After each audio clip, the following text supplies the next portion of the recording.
Hello and welcome to Chew Your Food. I'm your host, Mr. L, from Mr. L's Tutoring and Enrichment LLC. In this program, we'll dive into what professions are like with the people in those positions. Being an educator, our first episode is an interview with a fellow teacher. In this conversation, we spoke about experiences in different schools and what makes the job so rewarding. I was working out. Perfecto. So what do you do? What do you do for work? What do you do for fun too? I want to hear what do you learn from your work or job that you do? My main job is a sixth grade math teacher for a public school in Massachusetts. Also certified as a science teacher last year. I split between math and science. This year I'm just math. Looks like next year I'll be back to math and science, although I much prefer teaching math and I have very little experience teaching science. What kind of requirements do you need to teach science and math? Like what kind of hoops did you have to jump through for science?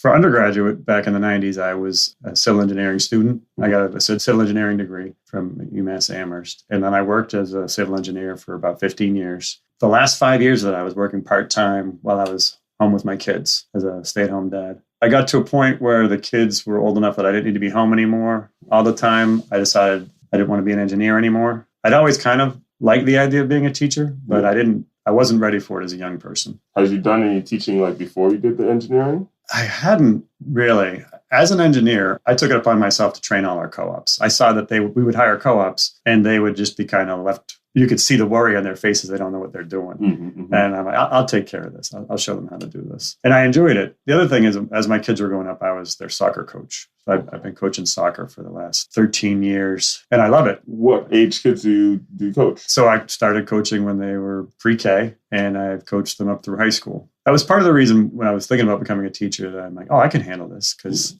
I've been coaching these kids. And I was saying how when I was young, I thought about maybe going into teaching. I loved physics in high school and I thought, well, I could be a physics teacher. But I'm like, forget that. Teachers don't get paid enough. They get disrespected. You get difficult parents, difficult students. Forget it. I don't want to do that. Even though there would be a lot of fun parts to it. Seeing my kids go through school while I was involved with a PTO, I know who the difficult parents are. I see them now. I'm not afraid of them anymore. And I know who the difficult kids are. I coach them in soccer. I'm not afraid of them anymore. There you go. So I'm now maybe I am ready to be a teacher. I feel like you're foreshadowing it when you're talking about your engineering and you're like, okay, here come the co-ops that I have no idea what to do. So you're foreshadowing, okay, I'll lead the ones that are kind of astray.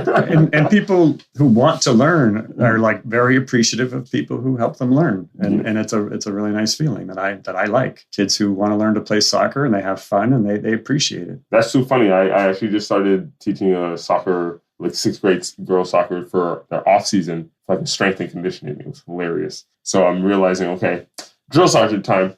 All right, you're going to run. You're going to run until it's really hard. And then when we're going to test you again, it's not going to be as hard. And it's going to become a lot easier if we keep doing this every single week.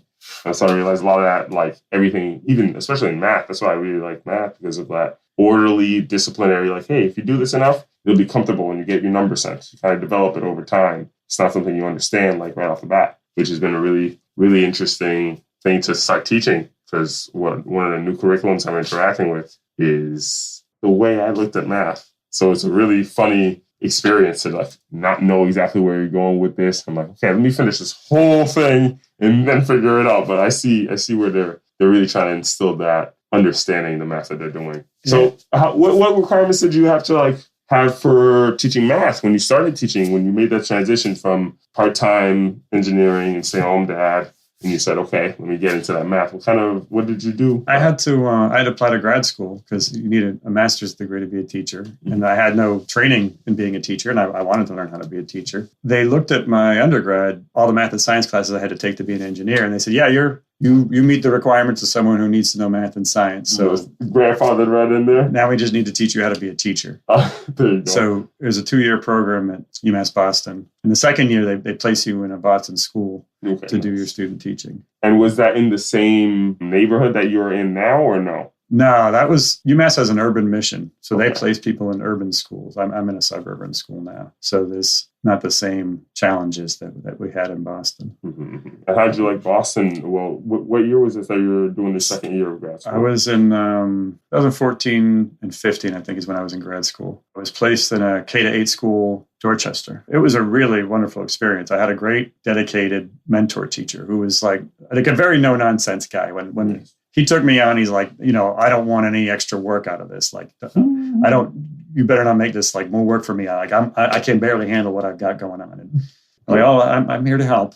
I made sure that I was helpful. He had 6th, 7th, and 8th grade students he had to teach. Okay. One section of 6th grade, 2 sections of 7th, and 1 section of 8th. So Jeez. he was doing 3 preps a day for 3 different levels. And once halfway through the year, I was ready to take a class over. I took the 8th grade one because that was his homeroom. It was the class that I knew best. Okay. And the class that knew me best. We had the best relationship, but I felt like I could actually handle them on my own. Also, 8th grade students are just a little bit more mature, and their math is more interesting. Like the older you get, I think that math gets more and more interesting. So and more applicable it gets. Yeah, definitely. Like it's also the kind of things, the skills you build there, you're really going to need in high school. Okay, yeah. I mean, that's true for 6th and 7th. They're laying the groundwork for 8th, but I think 8th is just more challenging, more interesting to me. Like as you get older, the tougher it gets. But when I took 8th grade over, he was very excited to have only 2 grades to prep for. It went really well. And did you stay at that school after grad school, after you graduated? I was there through May, so I wasn't even there to the end of the school year because UMass graduates, in May, and the kids graduate in June. Okay. But I did go back for their graduation, for the 8th graders to graduate and go into high school. And they appreciated my coming, and it was really nice to see them all off. The amount of effort it takes to be in an urban school, there were a lot of issues beyond teaching. Like there were kids coming to school who were homeless. There were kids coming to school who have abuse in their home. Like there's all kinds of trauma going on that sometimes we knew about, sometimes we didn't. The other teachers would say, oh yeah, this kid, we've had them for years, and these are the things that have been going on in their home life. And I'm like, I can't believe that's going on for a person this young. And it was really emotionally difficult. I just felt like at this stage in my life, like I don't have the energy for this. Like my mentor teacher is like 31 years old. He's a young guy. And he actually left the year after I was there to go to a suburban district. He'd gotten kind of burned out as well. I think it's just something I didn't think I was up for the long term to handle that. Oh, that's intense, man. I didn't realize like the level of stress like that extra stuff comes along with the kids. It's like I'm starting to realize like a lot of the stuff that I'm doing in the classroom may not stick. Maybe not because it's like not heard or because it's a little bit harder, because their brain is dealing with something else right now. I mean, they're coming to school in some cases just to relax, to be away from a difficult environment, to have a place where, it's relatively quiet and calm, where you're going to get lunch and you're going to get breakfast and feel safe. And I think the school did a wonderful job of creating that environment. What kind of like guidelines did they change over the break and the new year that you feel better about? Or is there any kind of things that you feel better that the school is doing now over the past like year and a half, just dealing with COVID for school now? Well, I mean, where I am now is really different from where I was in Boston. Yeah. We don't have nearly as much kids coming in with trauma, although we still have them, but they're easier to support when there are fewer of them, and we have more resources, so much more resources. As far as like what has changed recently in school, it's kind of funny. Like when COVID first hit and they canceled school and we went online, my team and I, the other 6th grade teachers, worked really hard to create a regular schedule. Yep. Where I was teaching math 3 times a week in person. It wasn't required by the district, but we just thought this was the best thing to do. And that's how we did it. And it went pretty well. And we got good at it. All of my curriculum online. And the problem was kids who wanted to learn, who had that drive, they could do it. Kids who have something else going on or just aren't interested or have trouble focusing and they need the extra support of a person next to them, they were falling off. So remote learning it was pretty good, but it wasn't good enough. We started the following year in the fall with remote learning, but we had the kids going in hybrid by October. Kids were coming in middle of October, 2 days a week. And it was so much easier. Even though I had half the kids still on Zoom, I was teaching the kids in the room and the kids on Zoom at the same time, which was a little tough, but I felt like it was absolutely the best way to keep everybody at the same pace and everybody going together. And then you could build a relationship with the kids the 2 days a week they were with you, so that when they're on Zoom, they feel more connected and they actually care more about what you're saying. Right. And it went a lot better. So I felt like hybrid went very well. And that was 6th grade you were teaching, right? That was 6th grade. I felt really bad for the younger grades. Like, I don't know how, you try to engage with a 2nd grader on Zoom. That seems, I don't know how they do that. Yeah, no, it's pretty intense. I really give, my heart goes out to people like that had babies that were like in daycare too. And it's kind of like, okay, I have to try to figure out how to do work and take care of I can't imagine. Like my kids, when the pandemic hit, were, middle school, high school, they could go in their room, get on Zoom and do what they were supposed to do. Yep. I didn't have to support them very much at all. Right. Did they have any homework? Like your kids, like when they actually got off everything, did they have homework too? There's plenty of work to do on their own. For my kids, the school district my kids are in is very similar to the one I teach in. I knew what their teachers were doing, and I knew what their homework was like, especially math and science. And, I could help them with their homework. I always have. One of the things that I really liked about hybrid is kids who were coming to school were coming in groups of like 9. So the class was tiny. And everyone was very accountable for anything they did and said. Oh, okay. There's no hiding. It's like, no, you can't hide with the masses now. So when we got to, I don't know, it was March, when everybody came back together, my class was like a zoo.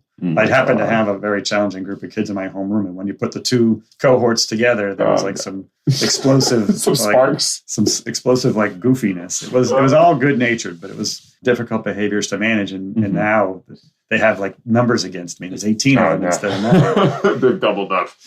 And, and they had not been like in large groups and learning how to behave. And we're still seeing that. Like I still have kids who are like, you can't just get up out of your seat and go talk to people in the middle of the class. Like we're trying to get something done here. You know what I didn't even realize is like that mob mentality kind of starts developing when you're in those classes full of like double-digit numbers of kids. And it's like, okay, if I can sway this group to think one way, we can make really big things happen rather than my power as an individual. I work at a school where they break classes down even to 5 kids at a time, and just having them like asynchronously understanding something is something I didn't realize like really throws off their sense of how I fit in this larger scheme of things, which I really like schools because of the microcosm of like the world. Like you have like so many different age groups and you outnumber the teachers all the time. That's the one thing I've always like thought about is the power you have if you can convince 5 or 6 kids to think of something, or at least like 5th graders and 6th graders. That's why I really like that sweet spot of like, I still want to be here, but now I'm starting to develop a lot more agency. I also wanted to find out more about like, what's your schedule like since COVID's started? I know the scheduling has been like hybrid. You guys are full-time in class now, right?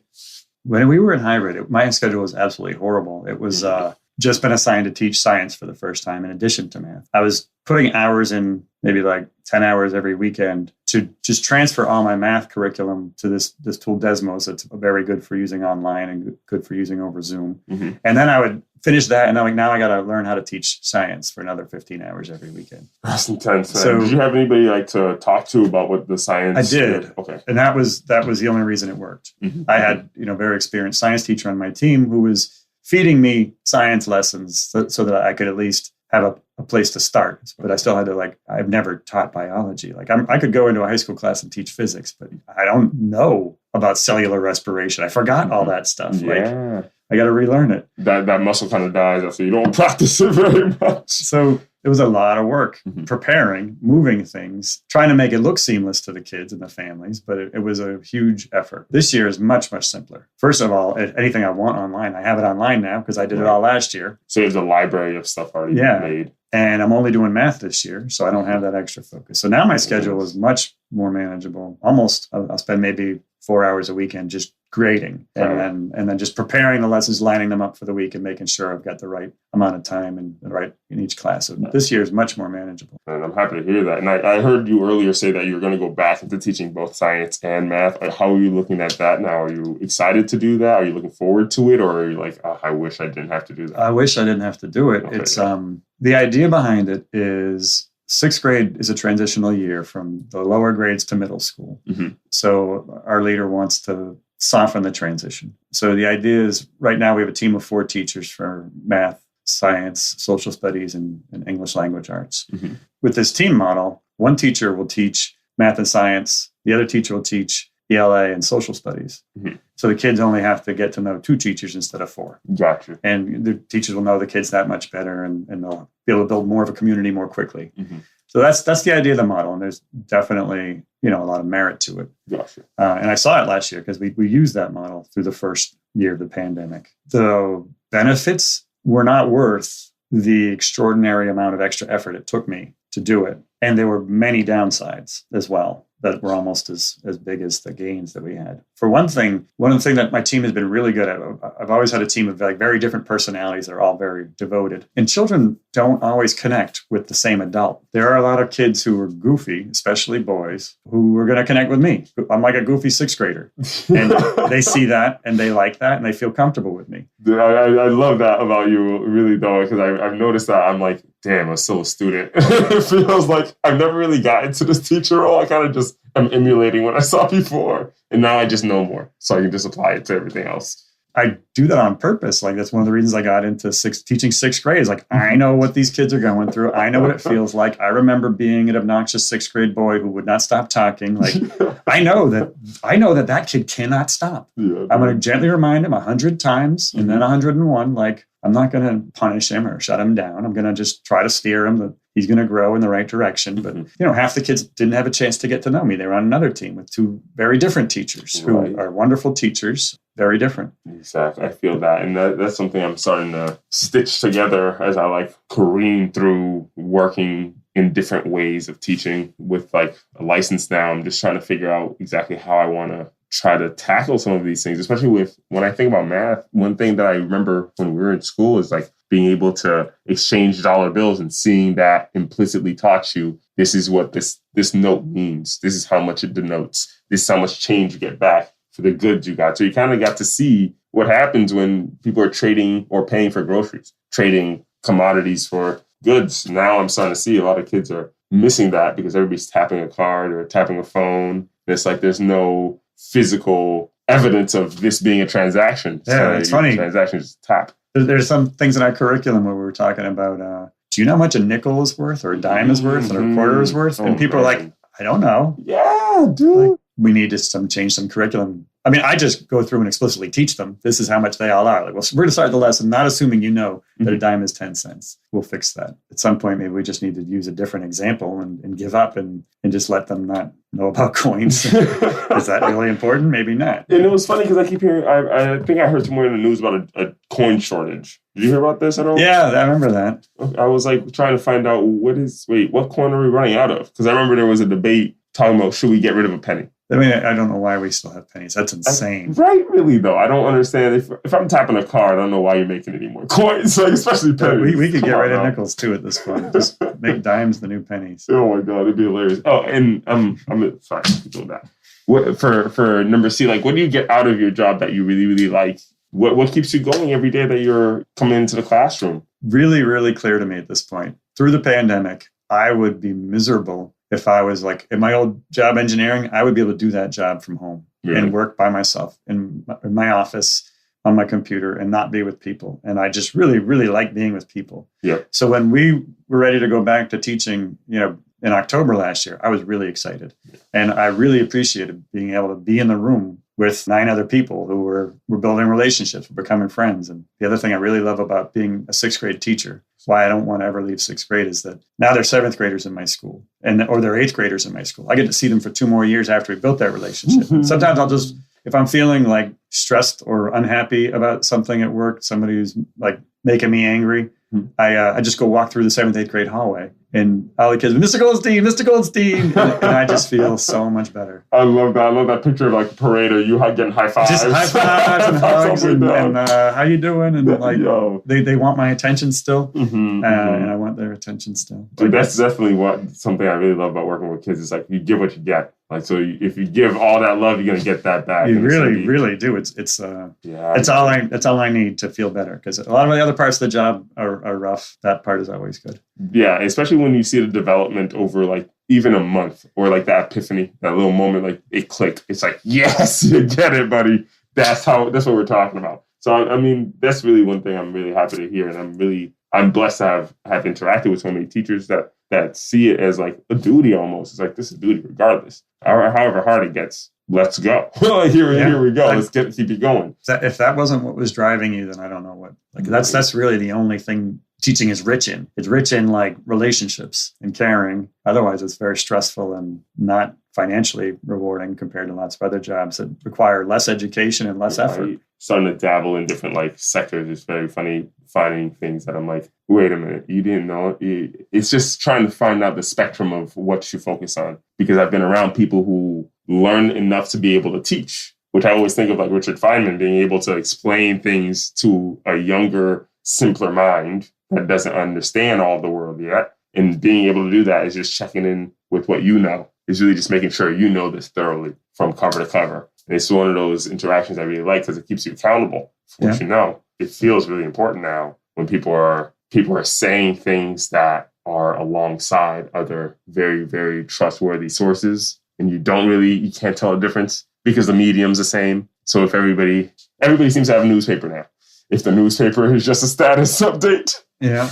But that's definitely something I wanted to actually come into also about our next section, which is philosophizing. Yay! For philosophizing, I was actually really started thinking about more on the tech side and the meta part. And I was just trying to think about, what do you think technology's effect on education will be in the next 10 years? I think technology is an incredible tool, especially a lot of the things I discovered through the pandemic when we needed to move online. Some of those tools that I use, especially this tool Desmos, it's not just great for online. It's also great for when they're out in the classroom with me, because it allows me, instead of walking around looking at every student's like paper on their desk to make sure they understand, I can look at them all at once on my computer and see it very quickly. That congregated data. Yeah, it's a great way to collect data from the class in real time and have a record of it without, short of having like a stack of papers on my desk. The papers are on my desk. That means they're not in the kid's notebook anymore. If it's in the kid's notebook, that means it's not on my desk. Like, we can't both have it. But with technology, we can both have it. They can have their work. They can see what they did right and wrong. I can have their work, see what they did right and wrong. They can get a lot of instant feedback, which they love.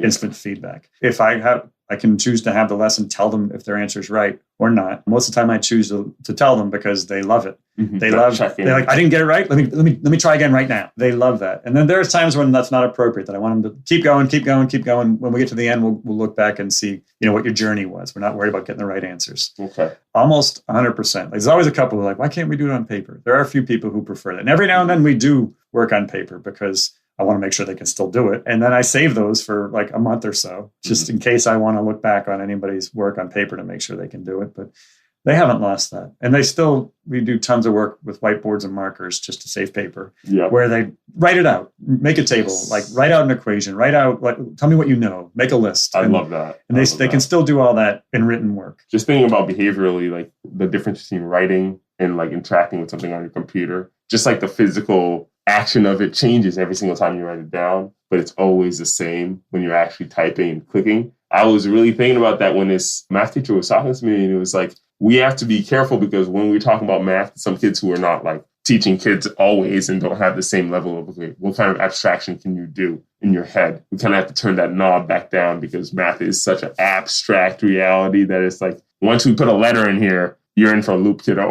You think adding and multiplying is all you need to know? No. Hold on, that's just level one. So it's really funny, like thinking about the abstractions that the kids are doing, like how are they building mathematical understanding in their head? That's why I really like what you said right there. The right answer doesn't matter right now. It's just, how did you engage the problem? And it's really all that logical thinking that I could not grasp when I was a kid, frankly. I had no idea that numbers had to do with logic or just like how you're tackling a problem until I started hearing about that being made real when you're engineering, which I have utmost respect for you with that engineering degree. Like, that's one thing that I've seen and I hear about, how it's really, really hard, how it's really, really rigorous. So I'm always really excited to see math come to life in a physical form. And now you know how much weight this can hold because you did the math, because you can actually check it. And that's one thing I'm in awe of when I hear about, like, even Isaac Newton creating a whole arm of math to be able to explain how gravity works. Like, that's what? You can just keep philosophizing until you understand, or you paint a system to understand something and how it works. I'm always aghast when I hear that kind of stuff. One other thing that I definitely wanted to start talking to you about too was who do you look up to? Who was a role model that you've had when you were growing up, or who do you emulate, or do you think, hey, I really looked up to this and I really respect this person? Who's that in your head? My first teacher that made me think I wanted to maybe be a teacher was my high school physics teacher. I had him for physics, and I took AP physics with him as well. He had such an incredible love of physics. Like he would get excited. Like you could see his excitement talking about the ideas, especially in AP physics, especially once we had started taking calculus, where he could like start bringing calculus into it. He loved it. He just loved physics. He loved math. He loved students who loved it. Mm-hmm. But he would be so wrecked by the classes were leveled. Oh, I was in physics A, then there was physics B, and then there was physics C. And the kids in physics C, he did not know how to engage them. He just like could not understand, why don't they just love physics? Why don't they want to listen to me and try to understand what I'm saying? Like, why isn't that working? And I saw that, and I'm like, well, that stinks. Like, maybe I don't want to be a teacher. Those kids are hard. I mean, now I know, like those kids need you to approach it a different way. Mm-hmm. Like you can't just say things and expect them to just listen to you. You've got to find something they're interested in and connect it. Yeah. So I can see, like, he had half of it. He didn't have the other half. And I'm not sure how many I had one teacher who had the other half really, really well. Mm-hmm. He was so loved by my classmates that he died a few years ago. It was all over our Facebook group, and people were going to the funeral or not going because of COVID, but like still reaching out to the family. And he made such an impact on so many kids. Mm-hmm. And I'm like, what did I learn from him? Like, well, he taught me some social studies. Like, I don't remember the social studies he taught me. I remember like the way he engaged with all the students, the way he made people feel their ideas were really valued, the way he made them feel really comfortable in his classroom. Mm-hmm. And he was also, he was our class advisor. He just had a really strong connection with the kids in my grade. So he had like the other half of it, where he wasn't focused on, did you memorize these facts? He was focused on, what do you think of this? Yeah. How are you thinking today? How are you feeling today? Like he had that side of it. That's something I didn't really think about until a little while about, like, feelings last longer than information. I mean, all the research shows you, if a kid is stressed in your room, they're not going to be able to retain anything you're trying to tell them, even no matter how hard they're trying. Like their brain is somewhere else. I haven't had any teachers who are like me. I have never had a teacher as goofy as I am or as patient as I am. I can see it. I can remember what it was like to feel like you don't have that much control over your body and your mind when you're 11. And I try to like explain that to them. Like, I know you don't have a lot of control of this, but can you see it at least? Can you see what you're doing? Be aware of it. Let's just start the awareness. Like, yes.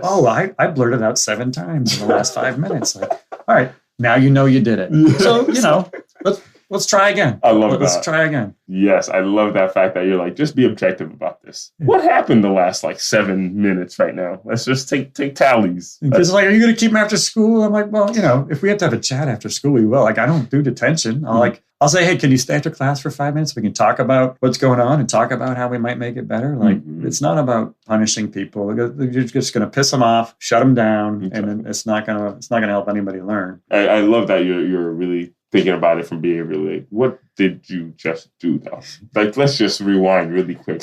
I love that take, because like coming from a behavioral background, like I'm always about like, let's just talk about what you did. I don't care what you said. Let's talk about what you did. That's really what kind of backs up a lot. Even in like what I do for the financial literacy class I teach, I tell them to do boot camp. So I say, hey, look, if you say you're going to do 10 reps of push-ups, you're going to do 10 reps of push-ups. Like, we're waiting for you to finish. You finish, then this class can start. That's what I really starting to have a lot of kids more than like, hey, I'm just going to say I can do it. I'm like, here's where your chance to back it up comes. Here it is. Here's opportunity. And that's one thing I really liked about when you were talking about your online courses, that you can give the kids the opportunity to go back if it's wrong and actually correct it. Giving somebody that opportunity is the biggest part that I really, really resonates with me when you said that. More than half the kids will finish their homework and they'll look and see which ones they got wrong, and they'll go back and do them again. And the kids who don't, I say, well, you don't have to go back and correct them. That's up to you. As long as you spend at least 20 minutes on your homework. And then I'll go open my dashboard and see, you got like 4 problems wrong on your homework. Do